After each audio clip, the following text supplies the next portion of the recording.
Hello everyone, Assalamu alaikum. How are you all? I hope you are well. Welcome back to my channel in this new video. Today's video, how to apply format painter in Microsoft Publisher. So let's started. At first open your Publisher document.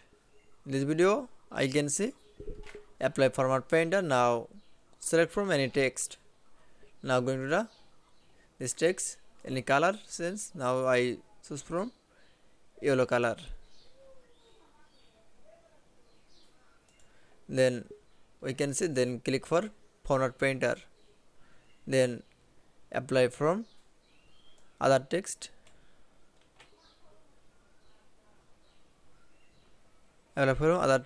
in painter, format painter.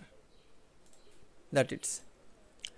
Now you can see apply from format painter, then again select from text. Now going to the text font sense option, sense font style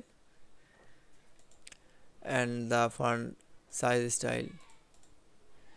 Now we can see, then select from a second text option, then click for format painter option.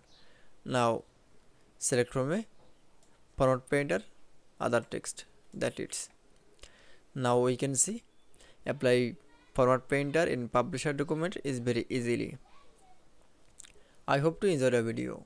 Please like, comment, share and subscribe my channel. Thanks for watching.